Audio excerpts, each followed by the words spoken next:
ভোক্তা অধিকার সংরক্ষণের সাথে আমরা অভিযান চালাচ্ছি ও সাথে পুলিশও আছে।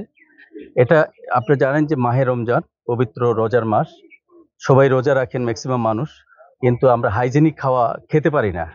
তারই ফলশ্রুতিতে আমরা এই অভিযানে নামছি। আপনারা ইতিমধ্যে শুনেছেন ভোক্তা অধিকার কর্মকর্তার কাছে যে আমরা আপনার ওই রতন তেল মিল ওখানে 10,000 টাকা, ওইখানে আরেকটা ছিল কি যেন ওইটা বনলতা সুইটস, ওই বনলতা সুইটসেও ওখানে 50,000 টাকা, এই রাতুলও এসে ওইখানে আমরা 50,000 টাকা জরিমানা করেছেন, সর্বমোট 1,10,000 টাকা জরিমানা করেছেন। এটা তাদের একটা সিম্বলিক একটা আমরা মানে ভোক্তা অধিকার মহোদয় করেছে, কিন্তু এই অভিযানটা অব্যাহত থাকবে, কারণ মানুষকে হাইজেনিক খাওয়া খেয়ে বাঁচতে হবে।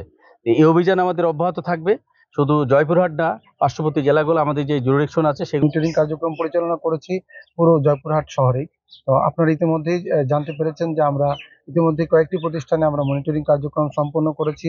বনলতা সুইটসকে বিভিন্ন অসঙ্গতির কারণে আমরা 50,000 টাকা আর্থিক জরিমানা আরোপ করেছি। একটি সরিষার কারখানাকে আমরা 10,000 টাকা আর্থিক জরিমানা করেছি।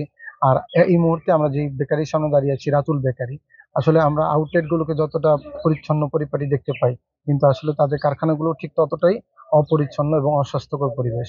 ইতিমধ্যে আমরা কিন্তু দেখতে পেয়েছি যে বুন্দিয়া, ঝুরি, চানাচুর এই ধরনের পণ্যগুলো তৈরি করার জন্য যে পরিবেশটা, সেই পরিবেশে যদি আমরা দেখি তাহলে কিন্তু আসলে কেউই এই পণ্যগুলো আমরা গ্রহণ করব না। এছাড়াও রাতুল বেকারিতে সেমাই, এখন বর্তমানে সেমাই একটি প্রচলিত জিনিস। এই সেমাইটা তৈরি করছে তারা, কিন্তু তাদের কিন্তু আসলে কোনো ধরনের বিএসটি এর অনুমোদন নেই।